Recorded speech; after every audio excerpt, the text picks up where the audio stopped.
Kaya Princely Canon Christopher Kabirisi na Rukundo Mpango Basima President His Excellency Dr. Museveni abebembezi b'amadini abahinda n'abahindakazi Beine Kaya abajuna abasheji abakashari Tukatsi Nkore yona hamwe n'abebembezi ba government abo kushendekerezaje omwinjinya Lay Canon Christopher Kabirisi mukama abahereza umuco.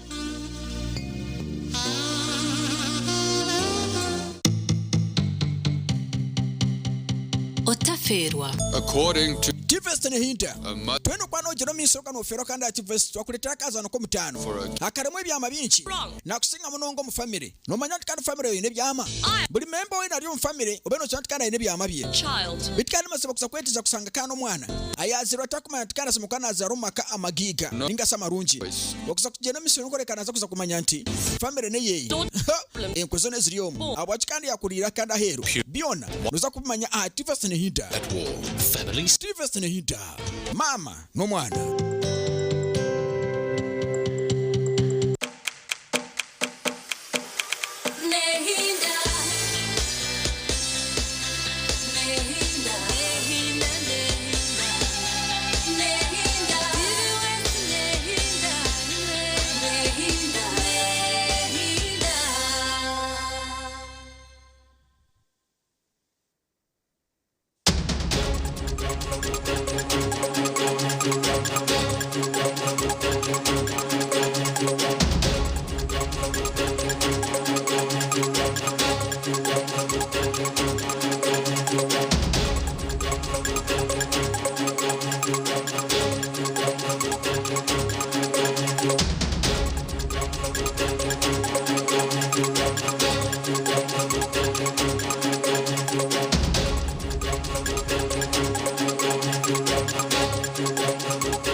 Tivest umurunzi nakutanjera osibire kurunji eshaha zaba ibiri z'ekiro neshaha eyamakuru gitagacencwire erizoba lyaba izuba erya Sunday nebiro mwenda byokwezi kwa munana umwaka ogw'2026 nikutanjera mu makuru agace Elias Rutugusa ninyandikije kusiyaho agutwa kurundanira izoberi konka ntagaka kuretira mbwijire deka nkoreke bikuru ebyija bwebembere emitwe y'amakuru ne kushikibwaho Global Paints mutia kusiringi tukosa Global Mat ate mundade tukosa Global Silk Vinyl singa kwetaga wabweru tukosa Global Weather Coat Emulsion kusiga je musiga ogwo mutindo okusasulira sente zonna. Bishop Stewart University, a chartered Christian university located in Kakowa, Mbarara City. At BSU, we are committed to producing graduates who are responsible, entrepreneurial, ethical, and God-fearing.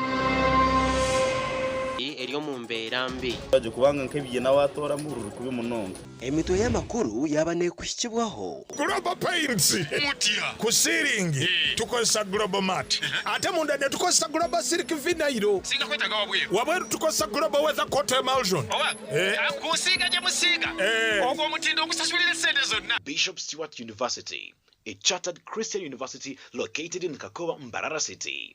At BSU, we are committed to producing graduates who are responsible, entrepreneurial, ethical, and God-fearing. Kare ninyongera kutanjera omakuru gitagacencwire Elias Rutugusa ninyandikije kusiyaho agutwa kurundanira izoberi twagatandikiraho minister wa government zebyanga Barambarga Haratenyi yareka okwatara kwija kutina serzibwa omuntu wena omuhuriye eyo kurwana soburu bwenguzo mu ihanga. Minister yagambe ebi obuyaba ryo mu rukiko rw'abanyamakuru urwabaho erizuba aha Silverbacks Hotel aho mu Rembo urwambara. Minister Barambarga Haratenyi mu rukiko rw'abanyamakuru yaba nayoreke bishanyo mu district zitari zimwe na zimwe omuchanga chankore aho ataya yire mu rukiko ru Minister Baramu yayibuza habwe nchi district yisinjure twirene singa district zona kandi oboniye bembire district zatayiremu omushomankuzi omuchanga cha ankore eisinjiro eringa ngiri nese yayo wali road block esoloze motoka zirete mmere wali abatunda emirimo wali abakulira abavubuka begabanyiza sente wali kawo atamanyi kigenda mu maaso kwigamba isinjiro yo ate bayayi basasula sente bana abajja bava mu OPM okumonitoringa mbu service delivery bano bebasinze osingo tyanga gosinga obubbi so ne bana aba monitoringa tugenda aba investigating aba rating district mweno yesinze district zona zibagamba zisinze simanyi namba 3 simanyi namba 4 ya thieves ababi bayiga bagaba sente bana aba monitoringa ne bagamba eno yesinga auditor general wajane bamuwana ye nagamba bano tebalina kizibu kati ve katwekole audit y'abantu kati bakola audit balabufu abantu babufu nze ngenda kukolera abantu nga president yagambye tukolera abantu. Minister najango mu districts ahajire kabuhweju na mtoma na yenguze tekire musheke kandi mu districts zombi asigire yaragira abantu 14 kwatwa. So mtoma abantu 14 abo bakwatiddwa abamba kyadduka ne tujja kubakwata CID ne anti corruption ejja kubanoonya abena misindo abagende Kenya babano nayo. So duka next right okuduka kijja kukoma nabo mu mbalala muno abasinga badduka nete kitugana kugenda maaso kuteekayo fayiro zaabwe wa DPP kubanga ku mulimo tebaliko. So ate kati interdiction tujja gikyusaamu bwe ku interdictinga ne sente zonna baziyimirize paka nga okwewozaako kuwedde balyoke bakusasule lumu obanga tolina musango bazikuwe zonna kubanga kati ababbi agamba bamu interdictinga nga agenda mu koti ng'afuna bail ng'abeerawo ng'ali omusala ku milioni 8 kati ngakaawo ajja kufuna 6 nga talina kyakoze koti ne webeerawo emyaka 2 yabeera yeeriira. Oguyashekerera batankire ku mutina tinsiriza aha mikutu yaza kanyabwenje ngo nakorese byoma byo mu campaign egi agumize ngo bagenderere kumuyahamuramwa ekitarabaske ebyange ebya company yange okola anti corruption crusade obarali mu local government nakayingiramu nasanga bambi basajja batebalina sente ate nga njagala campaign eno y'okwanika obukenuze gene mu maaso so nensalawo nga omukwaba Uganda abalungi ba patriots nembawo ebyuma byabwerere kubanga mbadde nsanga abantu bangi nga sola kwogera nga bwenjogera namwe nga sina muzindaago so ebyuma ebibadde bikola alale zonna zibyakakola alale kumpi kati 15 zibikolera bwerere tewali ansasula so ababogera bibatamanyi mu bikomye ate mbawo amagezi muyige ebyo mwogera mugende mwebuuzeeko ku mateeka mugende ne parliament mbabuuze oba olwo sente ze bapprovinga ezokola guno omulimu gwe tuli mukola. Omwishengerokazi wa Shema Adrian Mwebesa yasime ekibara mwariyo nakora okurwanisa enguzi omwihanga. Mutwire n'umutushaba ekiganiro mutwire n'umutushaba okugambira abantu enshonga zanyu zike president ngenda kubagambira ngo president ali yaha yamutuma kandi naza kutwara enshonga zitu zona niziba ziri haraini. Omurankore Minister Baramu atayire Mbarara City Isingiro Buhweju na Mtoma kandi naija kugaruka mu district ezi okurebe byasigire yaragira byaba byakozwe abone kuzo mu district ezindi omucyange cyankore ikutandukana nyenchakare naija kuba ari Mpakwach Maracha na Ajuman gasha kwa Ram Edwin. Webare Ram Edwin twagumizamu n'amakuru abebembezi abahinja hamwe na n'abaturo mu district ya Ntungamo bo bajumirire ntacimazire kandi abatandikire kurwanisa project ya factory y'omwani ya Africa Coffee Park ebina nebindi bagambirwa mu kiganiro ekikorirwa ha factory egi erikushangwa omuri rwa Shamire omwishaza Elia Kajara mu district ya Ntungamo. Omukiganiro ekibira har Africa Coffee Park omurashamire Kajaro mu district ya Ntungamo Nelson Tugume mukuru wa Africa Coffee Park ajumirira abatwire no barwanisa project egi eyo kongera omutindwa hamwani bantumwe abanya-Uganda ni manya twenda kutere ibintu bingi konkana ni bashaba ebintu ebimwe mureke tugere a minimum standard tujengu eki supporting no mbibu bwacho no burunju bwacho na romu guterebe bekigweki tugire mwe shoni. tugumeho nashoborire nko kwatwire nagura amataka g'abantu abaherire factory kandi hakanise ngambo ezo batwire no bajang natwara amataka g'abantu kifuba Nelson ayibrita kagitu tine nayi mumanyire ngo ba Nelson ayibrita ntumutera sta isho nkareba bakoze video je agira social media omukaza akabarmu arukukemura ngo tuneyire kibirake nyona ngo naza yoshara n'ukujyana n'amazimo nakwata video ejo najoreka abantu bokwe kurya hasi baja kwecho kubaza umukazi bakamureba gatwa kumanya ekibirake kiriyo ashoborira abahinji n'abebembezo mu district ya Ntungamo ok project ya Africa Coffee Park eri kuza kubaretera entunguka kandi yashaba okongera kugishagika okugira economy eyimukwenda ngwebeho eyitwenda twena turi nitekwaze industrialization ikimenyisa ki muriyo hati muyo mureta amashanyarazi kurugamira amahirwe kwikakayi tubagaruka kurugamo ombwire buke imwabantu bashamira na Ntungamo tumukuza kuba mu n'amashanyarazi kugira ati turiyo pushing the government a substation for over 50 megawatts. Bamwe abantu abashyira mu kiganiro eki bagambire nko ku Africa Coffee Park yaguzira amataka gabo kandi baraganisa kongera kugishagika nyowe kibire cyanje Nelson akanterese mu ndiganga ngire kora ebaye banyohereze kora namugira as long as nitukirizangana teme biti ya teme biti bagishomba ntakashyireho bagaraka batema ntakashyireho konka twakwatagana twagira ki twagenda mu misho mwenu no kugira ati Nelson takwibita. I mean, in diplomacy, communication is very important. Watunga communication eriyo no koreshiricho. I believe in every step. I have talked to my friend Nelson and we have agreed. Ekiganiro eki hona kishikiro president w'ekibina cha Ant General Mshamuntu kandi oli omutura wa Rwashameire n'abandi bebembezi nka chairman wa district ya Kiruhura. Omuntu wena obakwata ngomuntu owadera sente ajo mfarming yayombeka hotel arondo muntu amuhindura manager ayina ngumwaka gumwe abe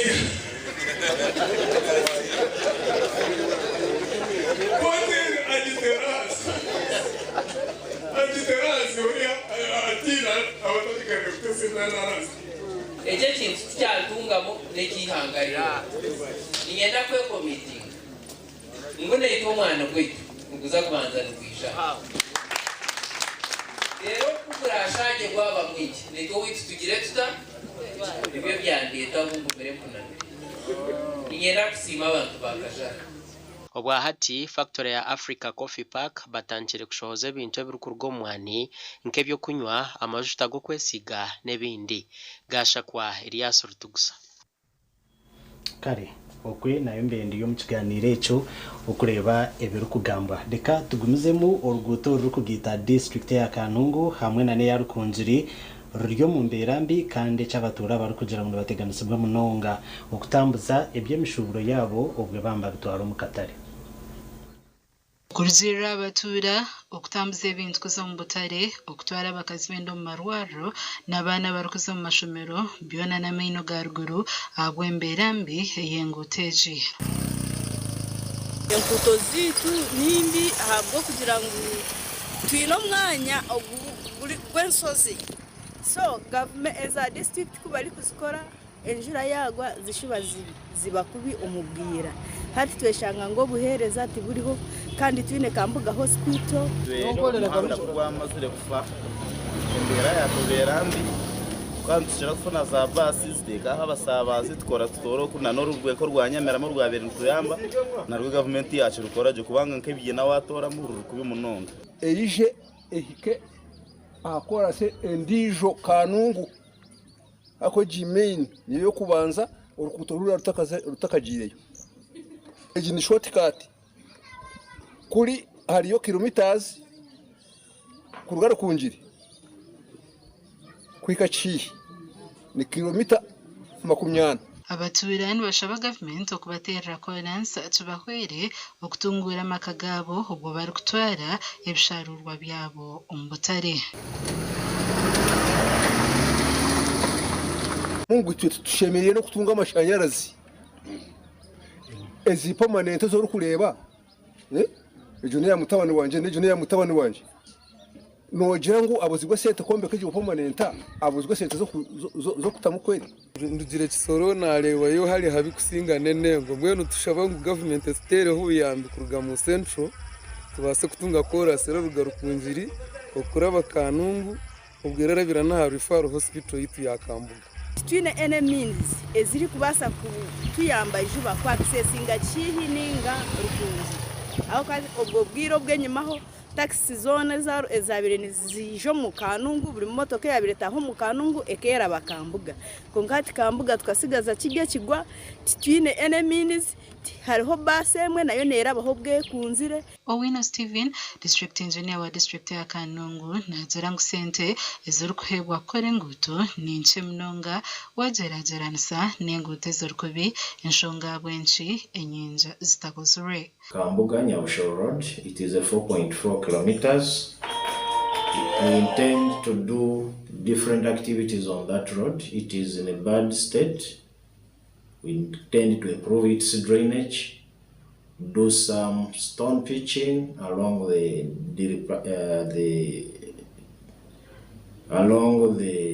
damaged road. It is a road located in alluvial soils. It has a very poor soil strata behavior that we need to see that we try, improve, and make this road passable. Gashakwa Hweza Wilfred. Webare Hweza Wilfred umurebe witu ativeste murunji nyenda kusima aho rukuturebera hona kandi webare na nokuturana kureba TV West turiyo makuru Agacencwire konka onchirize pasikwa nimpumura ukache ngaruka na makuru gandi.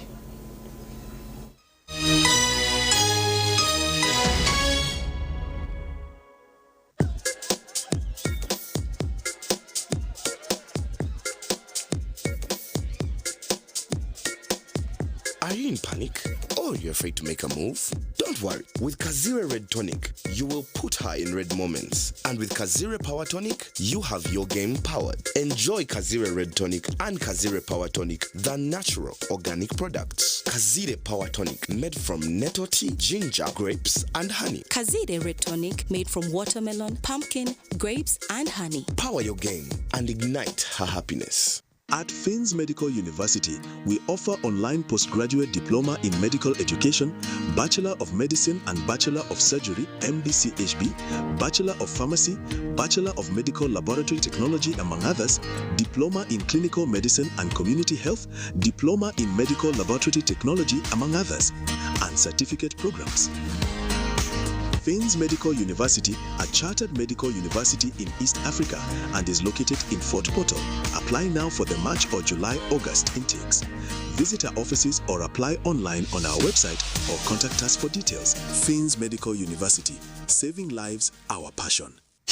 ebyokwomeka byonjera koroba kankwanjulire ankole crazy limited abara kubumbira byokwomekesa nkamategura amatafari n'ebindi bingi kandi ryo mutindo gwahigu nkamangalole tiles Portuguese tiles na flat top agemigongo lero bakwinira amatafari ga buli mulingo nka fire bricks max pans interlocking bricks otebwe partitioning blocks obumori buro bwabuzire bwena babwine nka Z-Vent Torino Venezia na Sisa bakwine na Pompeii Malta Double Pompeii mbwena bombe china ba engineers na contractors mwena ankole crazy baborobezaho byona barabibumbira muri mbarara omwibumbe rishugaine barakoza technology rispiria ecora byombe chesi changale nkabendera ya Uganda bashangali mayiro 8 mbarara kabale road esimu noti mushanje 2 ananina 15 chenda na mukaga ankole crazy limited tujende twombeke. Looking for a university that will shape your future and your character? Join Bishop Stewart University, a chartered Christian university located in Kakowa, Mbarara University. At BSU, we are committed to producing graduates who are responsible, entrepreneurial, ethical, and God-fearing. Applications are now open for August intake. Enroll for PhDs, Masters, Bachelors, Diplomas, Certificates and Higher Education Access Certificates and the Faculty of Law, Faculty of Health Sciences, Faculty of Education, Arts and Media Studies, Faculty of Business, Economics and Governance, plus Faculty of Agriculture, Environmental Sciences and Technology. Students can access government loans, sports scholarships, Professor Rukare Education Scholarships and Fairway Scholarships. Apply online at apply.bsu.ac.ug. Call 0707 200 703. Bishop Stewart University. Our God reigns.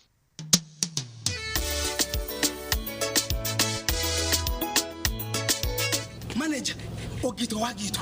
Ko kama tumuchidara, kama takajiremu. MC takiziri. DJ achumna na wiring ebyoma. Tugumisize shanki ibiri. Bantu mareka turgo muzano tugume twatesha. Twagamba shamushanju zibe shamushanju. Tikizana ngu okushara keke ni shamushanju. Nizeze zenyune. Byo ni shara keke tukaza kunyumbo.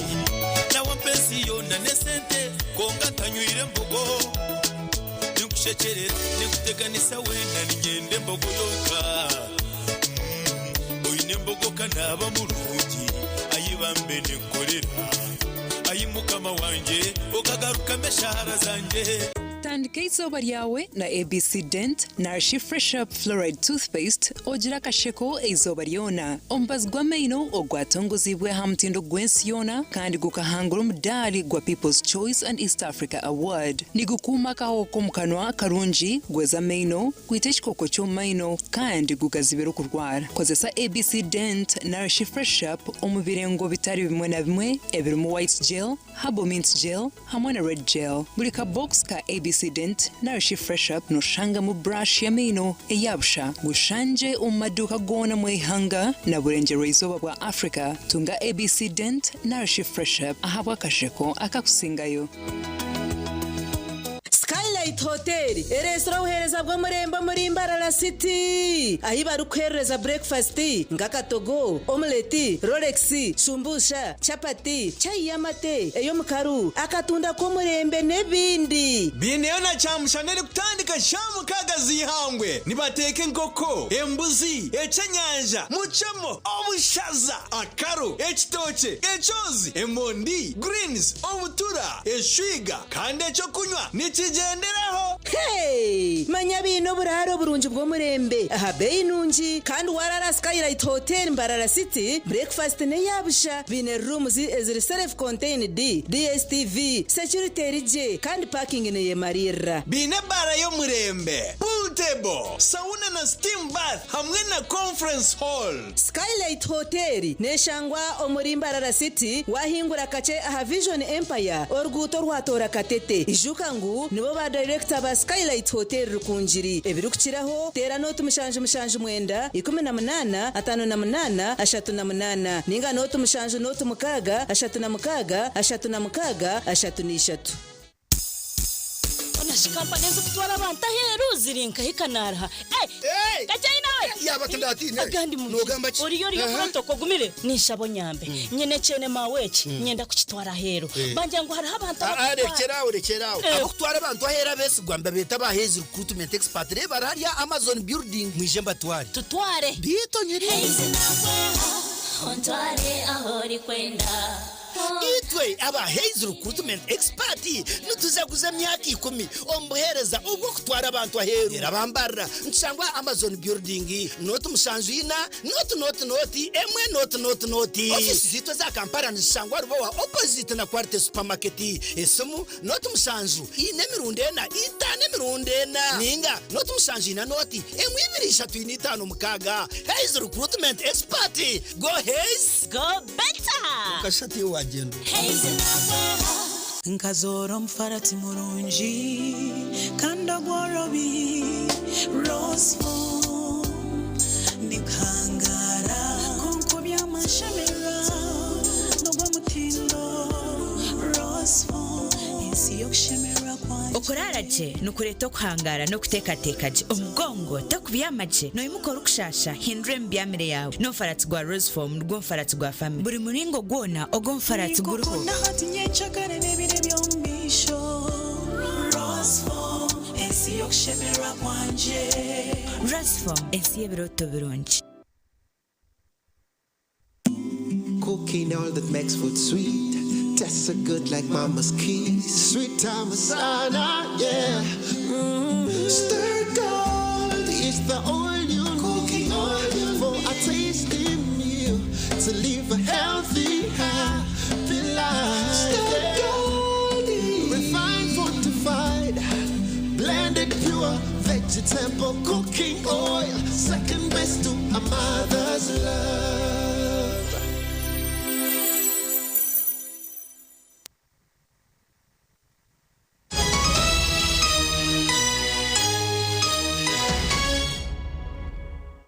Kurukayo ukomba tumwabwa abashubuzi twagumizamu na namakuru agacencwire ageceka citu ca kabiri abatura ana nabebembeza begombore ya mugongwe omu district ya Kigegwa nibetumbwitwa bwa nyuma ya district okubakora miezi ga miliyoni igana nshanjinitano konka gamizi gakaremwa kukora abantu bazira ngo beterire nduro mbebembeza ba district byabe byawusha kandi ubwa hati nibashaba minister wa government zibyanga barambarugahara okutaho mu nshonga zabo.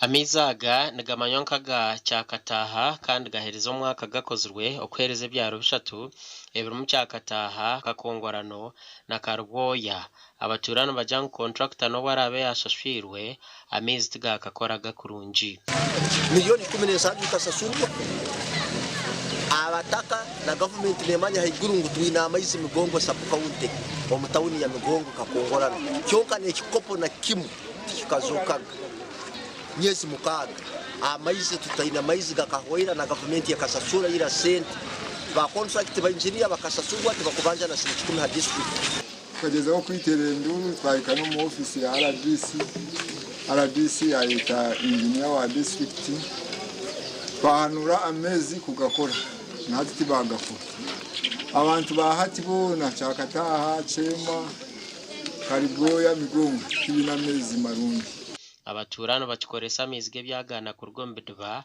ahabo kuba tibine cyo gukora nitusaba hansonga yetu ya amaizi kororo mulingo tukunywa ukiraba kisobokere ngo minister baramu ayijarura amaizi katukunywa abantu abamigongo kandi tusaba government batuyambe ekikuru shasha munonga niturwara munonga abandi barwara kolera abandi barwara typhoid omushugo wa typhoid kuchira munonga ndiguteganisa abantu munonga ahirwaro ryitwanwa kuba no rwayikayo rede nibagamba ngo imbazi ya typhoid bajini kujira abatura harahamiza go bwarkwija minji gakaba rensheke ekiri kumasanga bahirwe mpata no kugakora aba St Mary's Limited bakakora binkwatire ki amaizi yago kuna handi okali the water to go to Migongwe we have to extend the grid kuruga rugudo kugatwara kuli instead of pumping for 5 hours of home sun now pumps for like 16 hours ati never they call hybrid the 5 hours solar the rest of the hours gari amasanyarazi nanga nitura kima abantu wana batunga amaizi nyoni ensaba kusaba okwange ne kwichali bakuru bange aba mukuru baram barabakira mu Kigegwa nkete abantu ba Kigegwa abantu ba Migongo sub counter tuwane muno ansonga ya amaizi hamwe na nsonga yengudo tuganireho na Norman Birungi mukuru w'entebe ya katano ahabwa district ya Kigegwa ahanshongeje ba contractors bakasasura abuko bintu bya financial ya eri so bakasasurwa ababere bamaririze but ningira tujya kondereza turere issues zinyakuremu tuziresolvinge kirangitangisa contractor ukaine ibakweta defect liability period gasha kwa Philip Murangira webare Philip Murangira mu district ya Kigegwa ubwo twazumu district ya Rukunziri abebembezi mu district ni yemwe ya Rukunziri bo batongwize huru eyo kurinde byo bahangwa okukira munonga ogara kw'ibishari byatahirirwa abantu abebembezi batankire n'ekishara cyanya kibare kandi bihanangiriza abantu okuba n'obujunanizibwa okurinde byo bahangwa ebetorire bombe bakwateho barebe ku bantu barwana ngo abantu batasise kishara abantu kandi twenda babiko so wakwata ekisharo ukakipanisa bakakinga tukategwa icyanda na nimo bekerezia nabekanisa n'abimikiti ngo nizo kurundiza katemerenezo kandi icyanda tukikuza kutanisa ngo urwo wadini ki so ntabwo icyo mureke tukwanisize hamwe nimbeta mwena muje mu nkwase tugarire byo bahangwa tukume byo bahangwa tukume bishara National Environment Act cap 181 yitkugenderaho ngenderwaho kandi rukutamani n'ubushoborozi kurebeka ngo ibishara ninga shuwetaranizi ninga mfunjo zagumo na mizi mbwenu itwenka municipality twatanisa na office ya RDC tutandikira program yo kuhunduza no kugaruza hebisharara abatura abashanjurana bakoresa kuba ekisharara cyanya kibare bine bagambira hanshongeji sare cy'abaturage batakucikoresa konko twazombye bahangwa of course nkibanki tuganyirwamo kwa kibenci bakina mizi kandi kisaramba jya ngukibika mizi mwene twazombye butonde nturengo tubentfero konka kandi tukizombye ambience turengo batako bahinga bakabona mwece kurya no bagera ki no babaho ati nyumu kasese nanya ndengenda kwa hinga no kwamezera ndikubyare bihimba ebimba mare myose biri necweka ekisaka nimba chipangisa kandi mpingisa bahinga konka cyatu sasa ni sente zitubire tutire kuba tubire tupangise ka twagaruka twataho bo kuhimba kanyora gamba mbere naye kanko mitwaro nkana na mushanju twashasha munonga konka cyo kora tukiye ebisharara ebisisi bo municipality ya Rukonjiri harimo cyanya kibare ne cya Katenga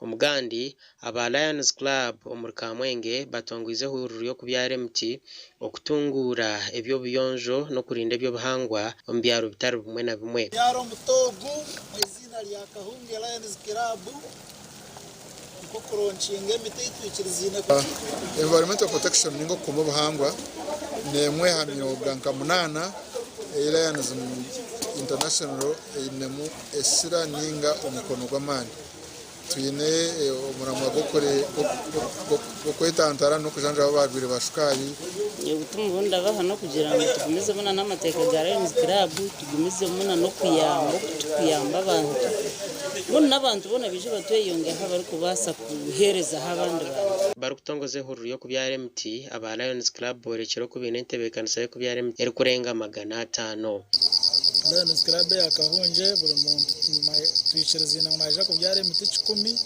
iyo program yito atongoza heri izoba ajane MT 18 kandi tugareka tubyarireho amashomero amarwariro n'ibindi bitongore biri kuganyira mu bantu bona Lions Club ni kutandika no myaka 18 kwisa ari yashatu nabo tuzo mu bigere so tuni kutahera amashomero tukagahwitura tukano mu members abakuba babasize kujoyinga Lions Club kugira ngo tukuturi batwarugireho den nabo basigare umubigere bi Lions Club ni kitongore ekiri kujamba kusha cyo buhwezi konka tokaza muri kutekateka kwe bakuyamba yo niwe kuha abantu kuyamba abantu ndokuyamba bitongore gasha kwa dano basibye na Anthony na Twine mwibare abanyamakuru bitu twagumizamo na namakuru wo mu rukiko rw'abahinzi abapambo muri Chamboro mu district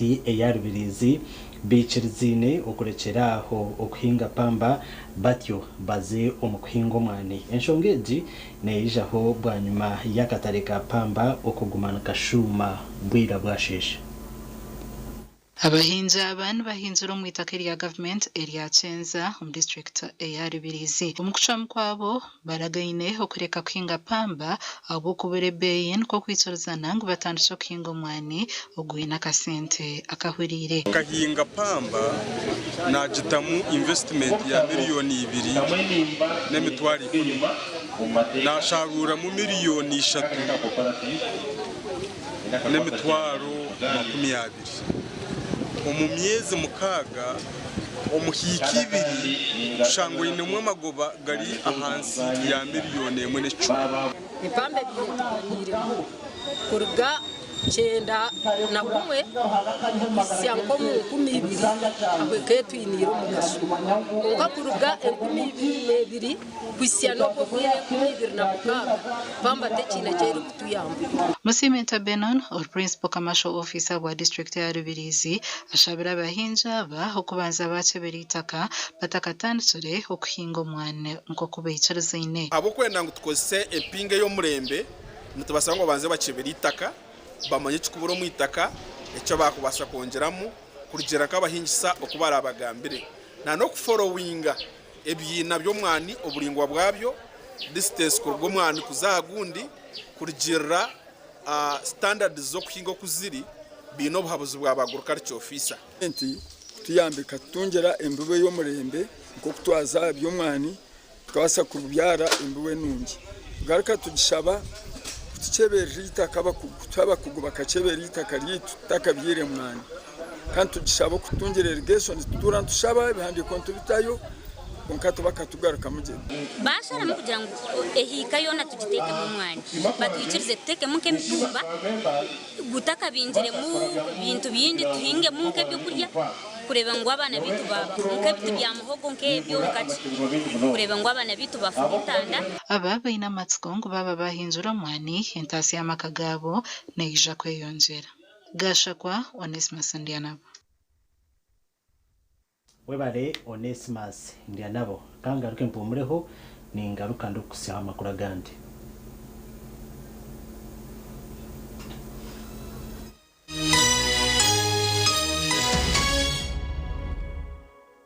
omweshongozi wawe ririye nabasoba kweshongorire yawe nongine ruhanga yakukunda nakukunda ifyata yayo kitaguru yakituletera Kampala omuri Serena Hotel ebiro makumesha tubikomana n'umwaka kutandika no shamwenda emiryango neza kuba yigwirwe twatandikira kushamererwa jishuka ngoshigatirwa beshongozi ba gospel bakunda abaratere nanga tukashashanoka ukutaha muri mitwaro leta VIP mitwaro 20 tables miliyoni 3 hamwe na nitaneza bamazireyo bishagikirwe TV West hamwe na Radio West Kuganda Kumbucha Fresco Supermarket Baka Electronics Agri Motors Ankole Pharmacy Sam's Receipts JBL kumanyebo kukiraho terazura mushanju 8 50 nkaga nina amabasha kanje tandika izuba emirimo urugendo ninga kahumuro neco kunywa cha chituzi yenywere chituzi ohure matwenje aha mumiro nichikurwa kurwo mu chituzi cha shitake amajani hamwe no bwoki konjoro bunuzi hamwe no mutindo echi nichikurwa ba chituzi Farm Company Limited aveine teknolojia nebyoma byo mutindo chituzi drink echirizibwa chitongore cyo mutindo muihanga echa UNBS kandi nashangwa mu maduka na supermarket zono muihanga kushubura tera simu noti mushanju 8 mushanju bisha twina bitana shatunemwe ninga noti mushanju 8 mushanju bisha twitano 00 mwenda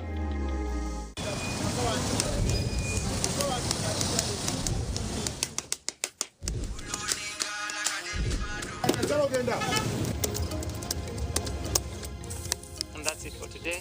Till the next episode.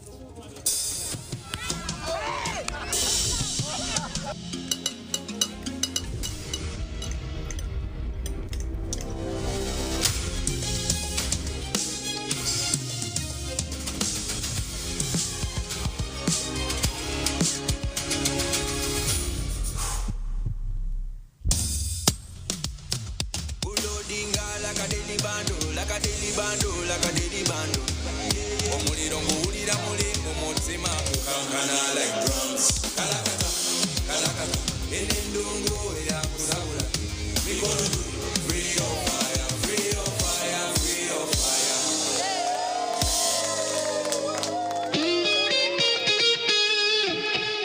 nitukwanjulira Mbarara Institute of Health Sciences and Management ishomero lyonka ericyasingireyo okugunjura abashaho hamwe n'abazarisa aha rurengo rwa certificate na diploma diploma in medical laboratory technology diploma in medical records and health informatics diploma in pharmacy rero bagaruka bashomesa certificate na diploma in nursing and midwifery ishomereri erine medical laboratory erime byoma nibereba ko muntu library ey'omurembe kompyuta z'ekika ky'ahaiguru kandi eby'emizano bakabiteekamu amaani kandi ishomereri rihamibwe ministry ey'obwegyese na ministry of health kandi biine bus rugogoma ey'okutambuza abeegi ebyombeko eby'omurembe hamwe n'omwanya rugogoma gw'okushomeramu ebitabo ogurikureebeka kurungi nirishangwa aha nguudo nyeigendwa eyambarara isingiro odakakiro mu tahuni ya Kaberebere okumanya ebirikukiraho noti mushanju ibiri nkaga na mushanju ashatu n'ibiri nkaga n'emu Mbarara Institute of Health Sciences and Management. We strive for quality health. Alo. Ese mwami mukasa. Mutyaneyo. Yono broka. Yenze broka wa mayumba. Bangambye ne nyumba za mwenungiko. Kitufu. Oyagala yabisenge bimeka? Nga bisatu. Ebeyi bagigambye. Bangambye saa 5. Nedda 7 zali nyamuko. Yidwaki. Anti rangi gye tusigisa ya mulembe. Anti ne value y'ekitundu yalinnya. Musigisaki. Global Paints. Mutya. Ku ceiling. Tukozesa Global Mat. Ate munda ne tukozesa Global Silk Vinyl. Singa kwetaga wabweru. Wabweru tukozesa Global Weather Coat Emulsion. Kusiga gye musiga. Ogwo omutindo ogusasulira sente zonna. Guli wumite. Global Paint, a reliable product. At Avance International University, we offer various courses in business, education, humanity and social sciences, information technology, journalism, nursing and midwifery, plus complementary and alternative medicine. The school is equipped with a well-stocked library, computer lab and different science laboratories for research and experiments. We offer full and half bursaries for students who apply in time. Enjoy a cool and magnificent learning environment with a touch of professional and internationally recognized professors and lecturers. Enroll now for your degree, diploma or certificate studies. Contact or WhatsApp us on 0700 670 691.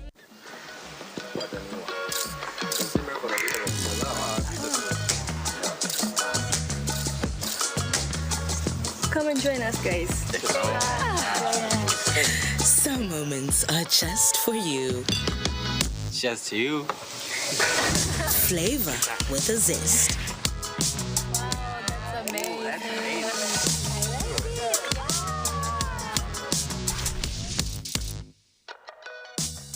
Millennium Sacco 2012 ehireyo okutungura hamwe no kuyamba buri muntu wenna bino bohereza nka voluntary saving, fixed deposit, joint accounts, institutional account, group accounts nezindi bine no bohereza bwa roni eza buri muringo bine M-Sacco ningashi mobile banking habwa MTN za hasimu yawe imata star #5 Sacco ID ni ADMS member ID oteho account number yawe habwa Airtel imata star #5 Sacco ID oteho nkaga na mwenda not mukaga member number oteho account number yawe bahichirire head office chombeko cha Church Community Center Harimbaguta Street Mbarara ningashi amataji gabo Nkarugaga, Ibanda, Kabuyanda, Chinoni, Ngarama, Kamwenje, Njinda Branch, Kampala, na BSU Branch, omuli Bishop Stewart University. Hesimu, noti mshanju mnani ibiri, 11, 29, 87, mninga, noti mshanju noti mukaga, 3 nkaga na mshanju, 4 mukaga.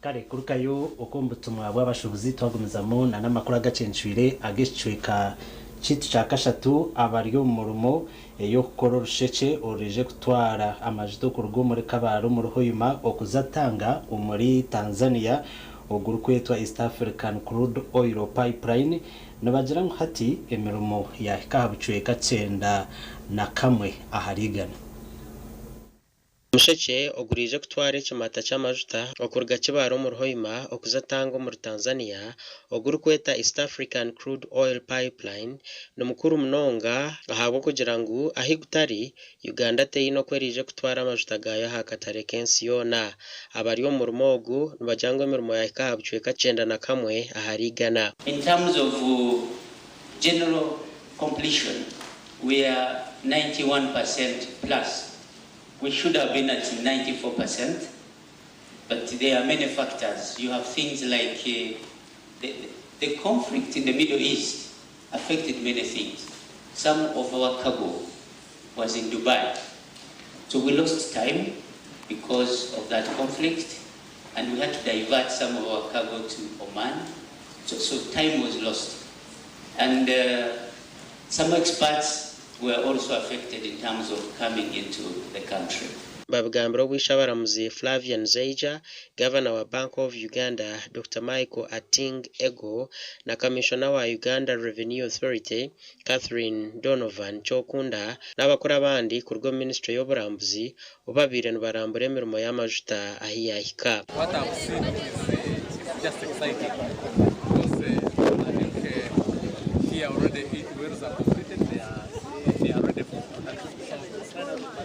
That's really in other words, here they are ready for the last oil. Actions we have in our balance of payments is all hinged on what you guys are doing here. I understand that from the budget, 1.4 trillion is going to the past from the oil revenues. And if you look at my balance of payments, the export numbers are really very exciting. So I've come in to confirm that is this true? Because in the unlikely event that is not true, we have to go back to the drawing board. So that's why I'm here. Tilenga arrives here with facilities that are under Tilenga, under Total. So when you bring those facilities, then you have facilities that are under ECO. So it's a shared facility. It's a shared facility, and therefore it has an entire legal agreement that governs how it works. John Bosco Habumugisha, omuhezi wa mukuru wa ECOP, nagira ngu bakatunga kuteganisibwamu 24-inch diameter, insulated because our crude oil is heavy and waxy, so we have to heat it to keep it in liquid pumpable form. And because all these elements are included, we ensure that our pump stations, our heating stations are all robust enough to sustain this system for a minimum of the availability of oil, which today is about 25 years. Ali Sekatawa owa Petroleum Authority na jangwe bintu ebiri kukiro bwingi bukozurwe nahabwe ekyo amajuta nagatekateka okuzaho akatare omu mwaka ogu. But overall the project is above 90 to 95%, between 90 and 95%. In most of the sites now it is pre-commissioning, testing to see whether the machines and everything is in good state. Uganda ekarangirira okutandika kutimba amajuta gayo omwaka gw'2026 gasha kwa Ambrose Nwagaba. Ambrose Nwagaba Katoto twagumizamu na namakuru abarukireho emicejano ahagati y'abaturo mu town council eya Kashasha mu district ya Kisoro bwanyuma ya Uganda Wildlife Authority okubabinga omukibera echa Echuya. Kurujira haruwa government nenda kurinda ekibira eki kandi ekituru kubasika abantu b'abantu bakituramo. Ichuya yashira mu mikono yitu kandi no kwija kubashaba kugira ngo mukwatanise nitwe kugira ngo tugirindeje. Walirindaje Ichuya nimanya ngo umutwe muragikozesa murakorera mu bintu bingi konka kandi nabwe nimanya ngo ebimwe muri koreramo bya bitarabafunira kusinga koko eri hamba yaza kubafunira. Ekibira eki nikikoresebwa munonga abatwa abari kugira ngo okubabinga nikija kuteganisa emiturire yabo. And 5 abatwa uraza ngo dutse urale chenale imigo yiniko turaye fana bahahira twuzura gufana uraza ngo dutse. When you enter in Ichuya, there is where my father used it to keep the bees. So when a son of my bag goes there to see where his father used to raise those bees, where can he get permission to get there?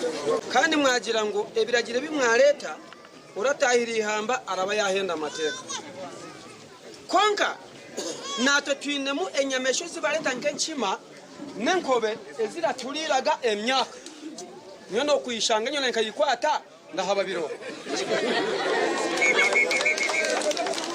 Julius Obwoma kurwo mu Uganda Wildlife Authority najango kwiha abantu mu kibera cha Echuya nkitamburiro mu mateka kandi nashaba abantu okwatanisa hakabaraho kusikemguha urunyuriro rwa 30 nurugirangu abo kunda kutaha omwihamba utine rusa ngaba twabugana bwo kuza Rwanda no kurugayo niwe no mushango nambo yabo twabugana twabagambira wahendaga amateka kutwasoma rugo buryo murundo rwo kubanza nibaza kucajinga emitware ebiri emirundi bishatu atanu aza wazigitaje wazobaza muje izo ni miliyoni mushaka abatwa bahirwa kagisho kubuza bawe buzo bitari bimwe na bimwe ngene ko mwatwiyahihamba itwe kandi ihamba niyo ryarira turisi ngeni itwe utwaza kuzakuma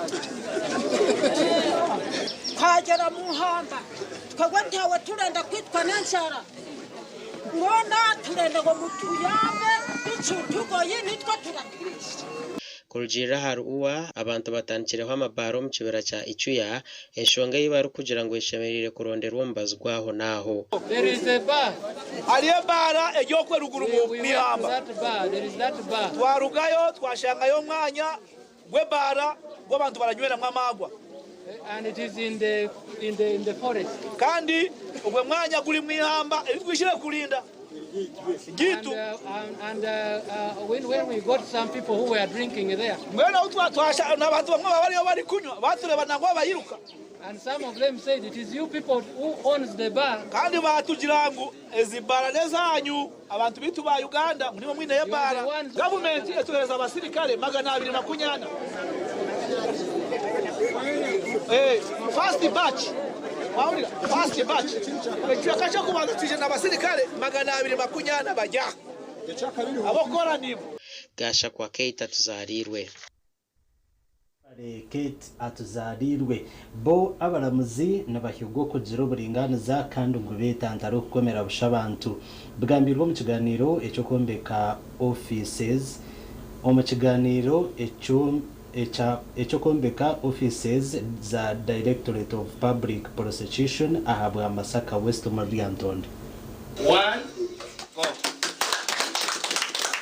okurjira bebembezi hariho kwetomba itanguba mu bantu bakomo bwire buringwa rero nabwanyuma bacanga bateyine mishango balekurwa hatariho nsumbushano yona hazobwe bamazire kushwara no kusigwa nziro. As we come out to fight corruption, which we must all fight, because corruption is counterproductive to us all, and when you encourage corruption, sometimes it catches up with you, so we must all come at it. But then there are cases where you come and accuse somebody. I think in Uganda the system is you are innocent unless proven guilty. So you make a public accusation using the Jacobin style. Somebody is accused, but what if later you find him innocent? I actually, if it's my humble request, if this RSA would at least be confirmed specifically for the Antonde.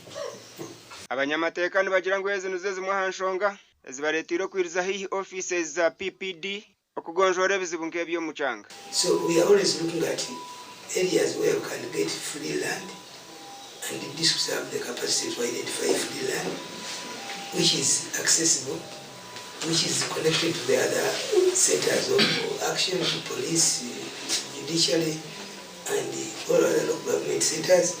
I want to report that we are fully accommodated and housed, starting from Chotera, Rakai, and Liantonde. Hey. And just at the neighborhood, the building you are seeing is of judiciary, courtesy of the gift from Liantonde District Local.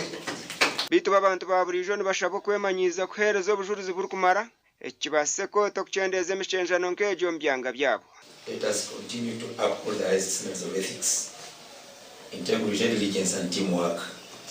So let this facility inspire us to provide timely, efficient, and people-centered prosecution services. I'm trying my level best, and I'm thanking the stakeholders, the court, and all the other stakeholders for the coordination, the cooperation you have given to me for during my 6 months stay here. Everything is okay. Ekyombe kweshi kimazireho sente ziri kweshumba miliyoni 5.3 kandi offices nazo kusiya obuhereza abantu kuruga mu districts nka Lyantonde, Rakayi, Rwengo na Sembabule. Ndisande William ahabwa TV West. Webale Sande William de campo muri ukacheni ngaruka n'amakuru agibyemizana.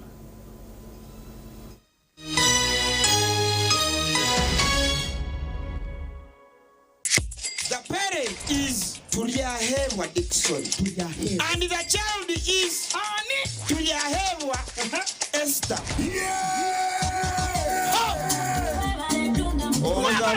Kambera gwete kwa mugisha ngo ishe watuyahewa Esther wahangura school fees ngene na hateja shana amashemero kwagonka MTN momo eberewo mbeni nyegasta igana kaga ni 5 sta munana 0 hash kushashuro mwana school fees tokoma nyo mucisheri zagwije wanje ninga nchaka ngwasa kuzo wawe mwebare munonga.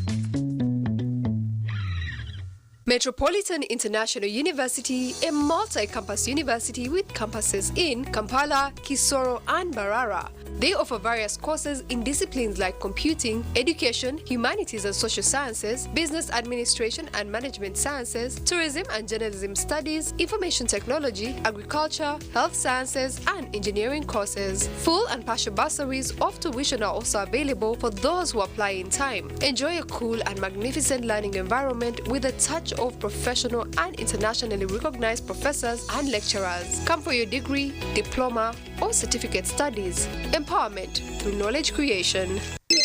Business er busy konkati nyine stock. Omuringo nkogwe no ferwa customer murungi. Na apo ya numeda no basa kutunga roni ombwira. Tunga roni okugerera kimwa shirinjo bukikuru 30 omushabiri ni nazonka. Turukwetenga kuboye no musingo ningo mwema. Ekikuru downloading apo ya numeda oshaberoni nikiba cyaho. Hatuno basagariza mu stoka yawe ohereze ba customer bawe otungure na business yawe wabo kwatanise n'abantu abashikira. Downloading app ya numida okuruga Google Play Store ningo teresumu ya note 8 note ishatu emwe ina emwe ishatu. Numida, fast, simple, built for business.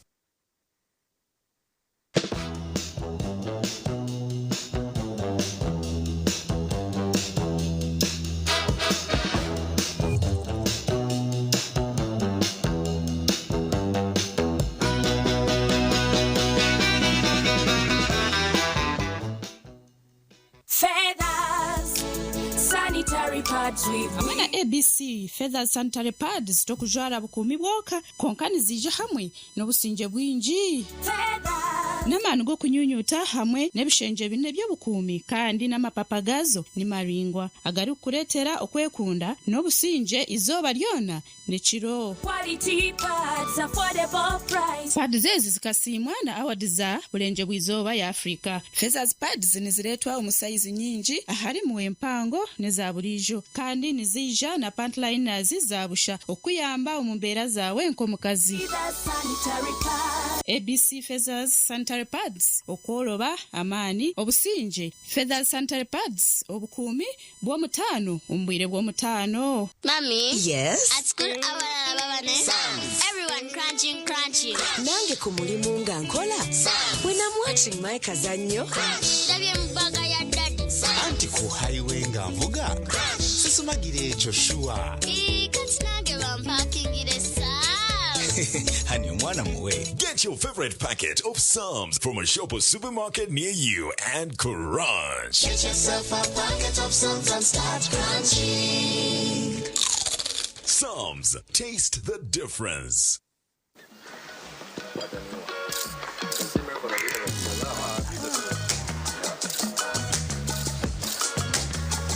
Come and join us, guys. Some moments are just for you. Just you. Flavor with a zest. That's amazing.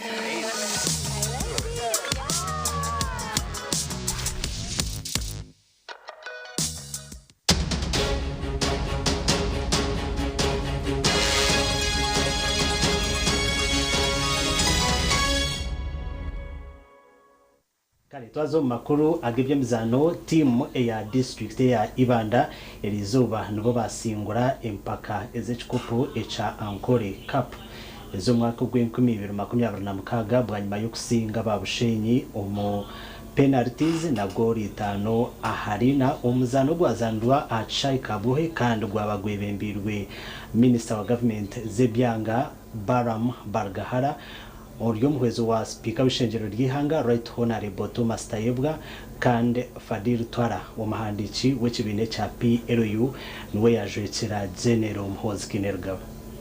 Thank you. Thank you.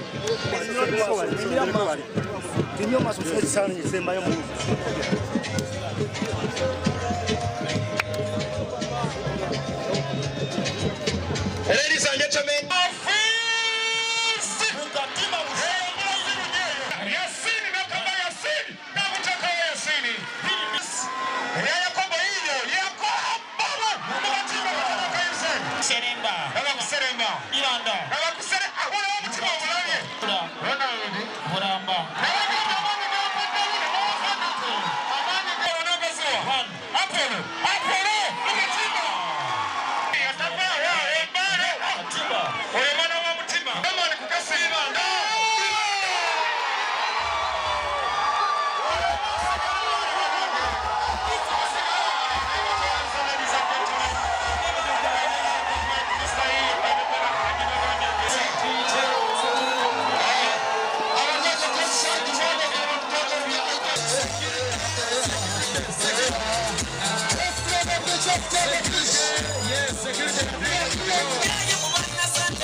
kale ebyo nebyaba achai kabohe omu district ya Shema omumpaka ezakamalirizo eza Ankole Cup. Congratulating district ya Ibanda abo kusingura ekikopo amakuru agacenchwire aho nho nagahendera kandi wabanaga kusyaho nde Elias Rutugusa nyoni kwendezo kurara kuronje.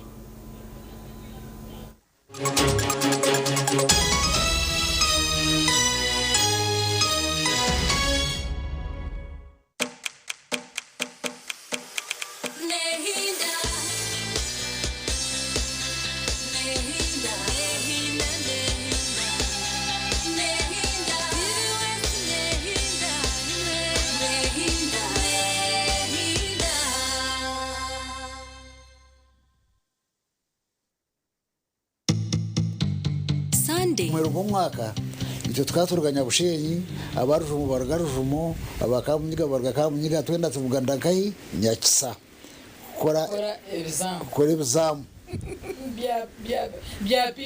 bya P1 kuzom P2 tuzasenta ko ngari enshomesa bakana batushomesa kwa ninyijuka kuza gukora exam cha P1 okoba no manyemirundi 12.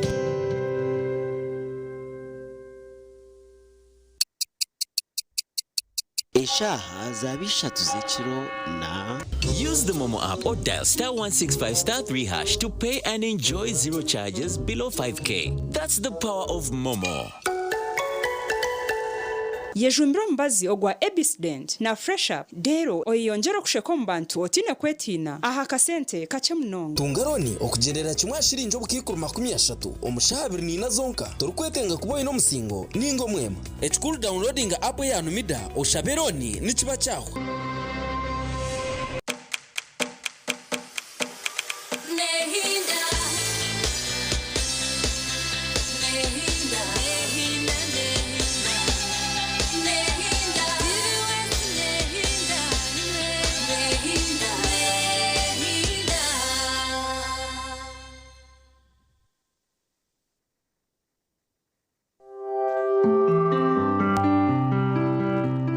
Mushana Productions nekushitibwaho Chituzi yenywere Chituzi ohurema twenje aha mumiro nichikurwa kurwo mu Chituzi cha shitake amajani hamwe no bwoki konjoro bunuzi hamwe no mutindo.